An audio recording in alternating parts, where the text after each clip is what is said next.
नमस्कार दोस्तों, आप पढ़ रहे हैं कक्षा 10वीं एनसीईआरटी गणित। आज हम पढ़ेंगे प्रश्नावली 4.3 का उदाहरण क्रमांक 7, उदाहरण क्रमांक 8 और उदाहरण क्रमांक 9, जिसमें हम पढ़ेंगे पूर्ण वर्ग बनाने की विधि। तो ध्यान से समझना। तो देखिए, उदाहरण क्रमांक 7 है, पूर्ण वर्ग बनाने की विधि से एक समीकरण हमें दिया है, इस समीकरण को हल करना है। तो ध्यान से समझना, पूर्ण वर्ग बनाने वाली विधि से यदि हमें किसी द्विघात समीकरण को हल करना है तो कौन कौन से नियम होते हैं, कैसे हम हल करते हैं। तो देखिए, पहला नियम होता है एक्स वर्ग के गुणांक को हटाना। यदि x वर्ग के आगे कोई संख्या दी गई है तो उसे सबसे पहले हम हटाते हैं। उसके बाद क्या करना है, जो x का गुणांक होगा रफ में आपको उसका आधा करना है और फिर उसका वर्ग करना है, और जितनी भी संख्या आती है उसे जोड़ना और घटाना है। इसके बाद देखिए, अब सर्व समीका या तो लगती है a वर्ग प्लस 2ab प्लस बी वर्ग, या तो ये सर्व समीका लगाते हैं हम, या फिर a वर्ग माइनस 2ab प्लस बी वर्ग, या तो ये सर्व समीका लगाते हैं। यदि इस प्रकार से बना है तो a प्लस बी का होल स्क्वायर होगा, और इस प्रकार से बना है तो a माइनस बी का होल स्क्वायर बन जाएगा। तो देखिए, हम इन तीन नियमों के अंतर्गत चलेंगे। सबसे पहले हम x वर्ग के गुणांक को हटाएंगे, उसके बाद जो x का गुणांक होगा उसका आधा करेंगे, मतलब बटे 2 करेंगे, और वर्ग करेंगे, उसको जोड़ेंगे और घटाएंगे। या तो ये सर्व समीका बनी होगी या तो ये बनी होगी, फिर आगे हम हल करते जाएंगे। तो देखिए, यहां जो समीकरण दिया है, सबसे पहले हमने इस समीकरण को लिखा। अब देखिए, x वर्ग का गुणांक कितना है, 2, तो इस 2 को हम हटाएंगे। कैसे हटाएंगे, पूरे समीकरण में 2 से भाग कर देंगे। तो देखिए, 2 से भाग देने पर क्या आएगा, 2x वर्ग में 2 से भाग देंगे, मतलब 2 बटे करेंगे, तो केवल बचा होगा x वर्ग। देखिए, यहाँ पे 2 से भाग देंगे 5 में, तो 5 बटे 2x बन जाएगा, और 3 में यदि आप भाग देंगे तो 3 बटे 2 बन जाएगा। 0 का 0 ही रहेगा, क्योंकि 0 में किसी का भी भाग दें 0 ही रहता है। इसके बाद आपको क्या करना है, जो x का गुणांक है उसका आधा करना है। तो देखिए, x का गुणांक है 5 बटे 2, और आधा करेंगे आप। आधा करने का मतलब है बटे 2 लिखना, तो बटे 2 लिखेंगे, बीच में कोई चिन्ह नहीं है, गुणा माना जाएगा। तो कितना हो जाएगा, 5 बटे 4। हमें क्या करना था, x के गुणांक का आधा करना था और उस आधे का वर्ग करना था। तो 5 बटे 4 आया है। 5 बटे 4 का वर्ग हमें जोड़ना भी होगा और घटाना भी होगा। तो देखिए, हमने x वर्ग लिखा, 5 बटे 2x लिखा। अब देखिए, यहाँ पे आपको क्या कर देना है, 5 बटे 4 का वर्ग जोड़ देना है, और 5 बटे 4 का वर्ग आपको यहाँ पे घटा देना है। बाकी जो 3 बटे 2 था उसे हमने वैसा ही लिखा, बराबर 0। तो ध्यान रखना, x के गुणांक का आधा और वर्ग जो भी है उसे आप जोड़ देंगे और घटा देंगे, बाकी संख्याएं वैसी ही लिखेंगे। अब देखिए, यहाँ पे 1 2 3 स्टेप को आप देखें तो यहाँ पे a वर्ग, यहाँ पे प्लस का जे v वर्ग हो गया, और ये काम करता है 2ab का, जो कि माइनस का है। तो a वर्ग माइनस के 2ab प्लस का b वर्ग, मतलब यहाँ सर्व समीका a माइनस b का होल स्क्वायर बनेगा। a का मान x है और b का मान 5 बटे 4 है, तो x माइनस 5 बटे 4 का वर्ग बन गया। 1 2 3 स्टेप को हमने सर्व समीका लगा के ये बना दिया। बाकी देखिए, यहाँ पे 5 का वर्ग 25 है, 4 का वर्ग 16 हो गया, और 3 बटे 2 का 3 बटे 2 बराबर 0 लिखा। इसके बाद देखिए, इसको तो वैसे ही लिखा। यहाँ पे इन दो संख्याओं को हम रफ में सॉल्व करते हैं। तो देखिए, माइनस के 25 बटे 16 है, प्लस के 3/2 हैं। यदि इन्हें जोड़ेंगे तो एलसीएम 16 और 2 का 16 आएगा। 16 का 16 में भाग, एक बार 1 का -25 से माइनस के 25 प्लस 2 का भाग 16 में 8 बार 8 3 24 और यहाँ माइनस के 25 प्लस के 24 हैं तो माइनस का 1/16 आ गया। तो यहाँ पे कितना आ गया है, माइनस का 1/16 आ गया बराबर 0। अब देखिए आपको क्या करना है, x - 5/4 का वर्ग तो आपको लिखते ही चलना है। अब देखिए 1/16 जो माइनस का है पक्षांतर कर देंगे तो वो प्लस का हो जाएगा, फिर हमें 0 लिखने की आवश्यकता नहीं है। और आपको पता है किसी भी संख्या का वर्ग हमेशा धनात्मक होता है, यहां धनात्मक है भी। यदि ऋणात्मक हो जाता तो फिर उसे हल करना संभव नहीं होता। अब देखिए यहाँ पे ध्यान देना, x - 5/4 का वर्ग लगा है और आपको पता है वर्ग का पक्षांतर करते हैं तो दूसरे पक्ष में वर्गमूल लग जाता है। तो यहाँ पे x - 5/4 पे जो वर्ग लगा था उस वर्ग का जब हम पक्षांतर करेंगे तो यहाँ पे वर्गमूल लग जाएगा। और आपको पता है 1 का वर्गमूल 1 होता है, 16 का वर्गमूल 4 होता है। लेकिन एक चीज ध्यान रखना, यहाँ पे वर्गमूल लेते समय आपको प्लस माइनस लेना पड़ेगा चिन्ह।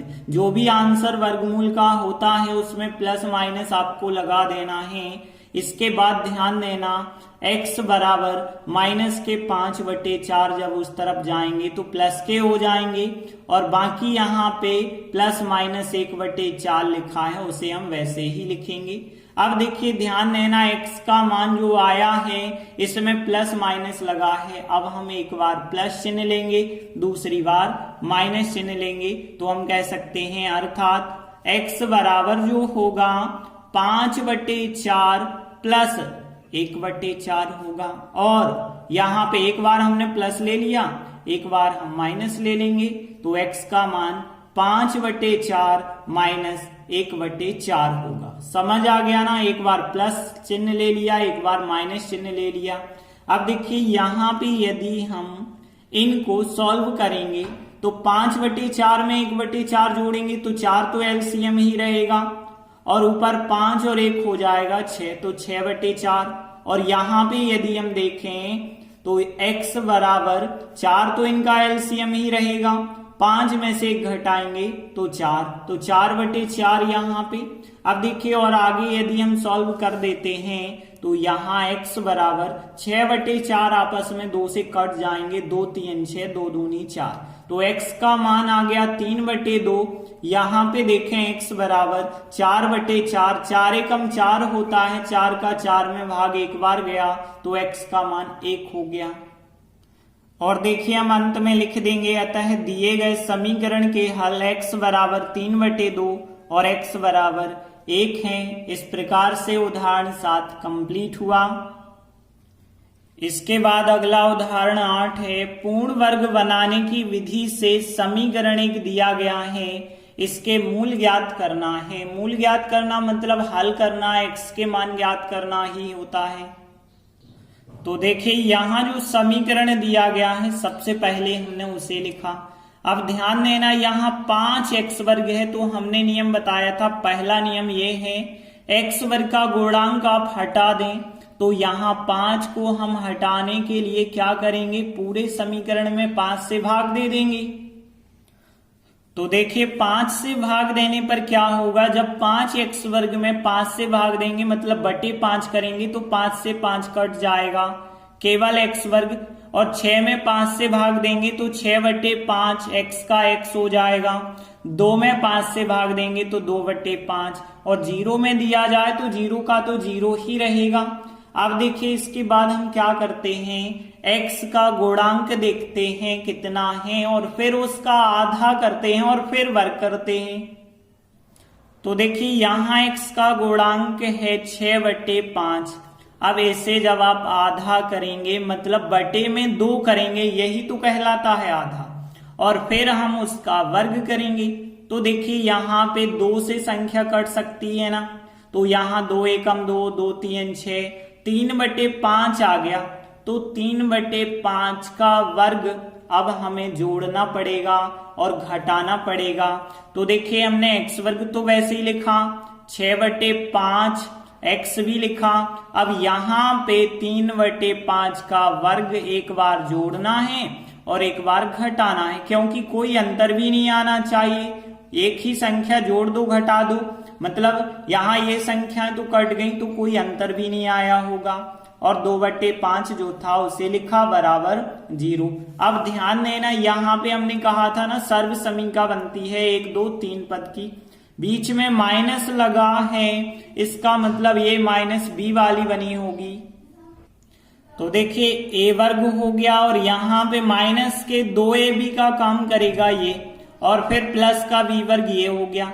तो यहाँ सर्व समीका a - b का वर्ग बन जाएगा। तो a मतलब x होगा और b मतलब 3/5 होगा और इसका वर्ग बन गया। तो देखिए यहाँ इन दो 3 पद का हल तो ये हो गया x - 3/5 का होल स्क्वायर। अब इनको हम हल करते हैं तो -3 का वर्ग 9 हो गया और 5 का वर्ग 25 हो गया और -2/5 बराबर 0। अब देखिए हम केवल इन दो को सॉल्व करेंगे और इसको वैसे ही लिखेंगे। तो देखिए इसे हमने वैसे ही लिखा, अब इनको सॉल्व करते हैं। तो देखिए -9/25 हैं और फिर माइनस के हैं 2/5। यदि इनका एलसीएम देखें तो 25 एलसीएम आया होगा। 25 का 25 में एक बार 1 का 9 से किया जाए तो 9 ही आएगा और माइनस लगा था माइनस के 9, फिर माइनस 5 का 25 में 5 बार भाग जाएगा, 5 का 2 से कर देना, 5 दूनी 10। अब यहाँ माइनस के 9 माइनस के 10 माइनस के 19/25 आ गए। तो यहाँ हमने लिख दिया माइनस के 19/25 बराबर 0 का 0। इसके बाद देखिए इसको तो वैसे ही लिखा, अब यहाँ पे 19/25 उस तरफ जा रहे हैं तो धन के हो जाएंगे। और फिर अब हम क्या करते हैं, इसका वर्ग हटा देते हैं तो इस पे वर्गमूल आ जाता है। तो x - 3/5, अब हमने इसका वर्ग हटा दिया तो यहाँ पे लग गया वर्गमूल। और देखिए 19 का वर्गमूल तो होता नहीं है और 25 का वर्गमूल हो जाएगा 5। लेकिन ध्यान रखना वर्गमूल के समय प्लस माइनस चिन्ह लगते ही हैं। तो यहाँ पे वर्ग हटाया, वर्गमूल 19 का नहीं होता है, 25 का 5 हो गया और प्लस माइनस लगा देना। अब यहाँ पे x बराबर देखें तो 3/5 इस तरफ ले गए, धन के हो जाएंगे और यहाँ प्लस माइनस और यहाँ करनी 19/5 हमने लिखी। अब देखिए एक बार हमें प्लस चिन्ह लेना होता है, एक बार माइनस, तो हमने लिखा अर्थात एक बार हम x का मान प्लस में लेंगे तो यहाँ 3/5 प्लस करनी 19/5 लेंगे। और दूसरी बार यदि हम देखें तो माइनस में लेंगे तो x बराबर 3/5 माइनस करनी 19/5 लेंगे। अब देखिए यहाँ पे यदि हम देखें तो x बराबर यहाँ 5 ही एलसीएम रहेगा, तो एलसीएम 5, 5 का 5 में भाग एक बार और 1 का 3 से 3 प्लस 5 का 5 में एक बार, 1 का करनी 19 से करनी 19 ही आएगा। तो x का मान एक तो ये हो गया और दूसरा यदि हम देखें तो x बराबर यहाँ भी 5 एलसीएम लिख दीजिए और यहाँ 5 का 5 में एक बार 1 का 3 से 3 आएगा, माइनस 5 का 5 में एक बार 1 का करनी 19 से करनी 19 आएगा। तो एक x का मान ये और एक x का मान ये हो गया। यही कहलाते हैं समीकरण के मूल। तो देखिए हम अंत में लिख देंगे, अतः दिए गए समीकरण के मूल x बराबर ये और x बराबर ये हो जाएंगे। इस प्रकार से उदाहरण 8 कंप्लीट हुआ। इसके बाद अगला उदाहरण 9 है, पूर्ण वर्ग बनाने की विधि से हमें इस समीकरण के मूल ज्ञात करने हैं। तो देखिए यहाँ जो समीकरण दिया है सबसे पहले हमने उसे लिखा। आप देख सकते हैं x वर्ग के आगे 4 लिखा है, तो पहले हम इस 4 को हटाएंगे तो पूरे समीकरण में 4 से भाग देना पड़ेगा। तो हमने लिखा 4 से भाग देने पर अब देखिए 4x वर्ग में जब 4 से भाग देंगे मतलब बटे 4 लिखेंगे तो 4 से 4 कट जाएगा, केवल x वर्ग। और यहाँ 3 में 4 से भाग देंगे मतलब बटे 4 लिखेंगे तो 3/4x होगा। और फिर 5 में 4 से भाग देंगे तो 5/4, 0 में देंगे तो 0 का तो 0 ही रहेगा। अब ध्यान देना, अब हम क्या देखते हैं, x का गुणांक और उसका आधा करते हैं। तो देखिए यहाँ x का गुणांक है 3/4 और इस 3/4 को आधा करेंगे मतलब बटे में 2 लिखेंगे तो कितना हो जाएगा, 3/8 होगा। अब हमें 3/8 का वर्ग जो है उसे जोड़ना भी पड़ेगा और घटाना भी पड़ेगा। तो देखिए हमने x वर्ग लिखा, 3/4x लिखा। अब हम क्या कर रहे हैं, 3/8 का वर्ग जोड़ रहे हैं और 3/8 का वर्ग हम घटा रहे हैं और बाकी जो 5/4 है उसे हमने वैसा ही लिखा बराबर 0 का 0। अब ध्यान देना, 1 2 3 पद यदि देखें तो यहाँ तीनों पद प्लस में है मतलब प्लस वाली सर्व समीका बनेगी। a वर्ग ये कहलाएगा 2ab और ये कहलाएगा b वर्ग। तो यहाँ जो सर्व समीका है a + b का होल स्क्वायर बन जाएगा। मतलब हम कह सकते हैं x + 3/8 का होल स्क्वायर बन गया। बाकी यहाँ पे इनका वर्ग कर देंगे, 3 का वर्ग 9, 8 का वर्ग 64 प्लस 5/4 का 5/4 ही लिखना बराबर 0। अब ध्यान देना, इन संख्याओं को हम रफ में सॉल्व कर लेते हैं। तो देखिए यहाँ माइनस के 9/64 हैं और प्लस के 5/4 हैं। इनको यदि हम जोड़ेंगे तो हमें एलसीएम लेना पड़ेगा। 64 और 4 का एलसीएम 64 होता है। 64 का 64 में एक बार 1 का 9 से कर दो, 9 ही आएंगे माइनस की। प्लस 4 का भाग 64 में देते हैं, 16 बार जाता है और 16 पंचे 80 हो जाएंगे। अब देखिए प्लस के 80 और माइनस के 9 मतलब यहाँ प्लस के बचे होंगे 71 और बटे 64 का 64 ही आप लिखना और बराबर में 0 चल रहा है तो 0 ही हम लिखते चलेंगे। अब देखिए यहाँ x + 3/8 का वर्ग बराबर इस संख्या का पक्षांतर कर देते हैं तो माइनस का 71/64 होगा। अब देखिए आपको पता है कि किसी भी संख्या का वर्ग धनात्मक होता है, लेकिन यहाँ इस संख्या का वर्ग जो है ऋणात्मक आ रहा है। इस वजह से हम इस समीकरण को हल नहीं कर सकते हैं। तो देखिए हमने लिखा, हम जानते हैं कि x + 3/8 का वर्ग का मान ऋणात्मक नहीं हो सकता, लेकिन यहाँ तो ऋणात्मक आ गया। इसका मतलब है यहाँ x का हम ऐसा कोई मान नहीं निकाल सकते जो कि वास्तविक संख्या के अंतर्गत हो। तो हमने लिख दिया, इसलिए दिए गए समीकरण में x का कोई मान वास्तविक संख्या के रूप में नहीं निकल सकता है। जब नहीं निकल सकता x का मान तो हम कह देंगे अंत में, अतः दिए गए समीकरण के कोई वास्तविक मूल नहीं है। इस प्रकार से उदाहरण 9 भी कंप्लीट हुआ। धन्यवाद।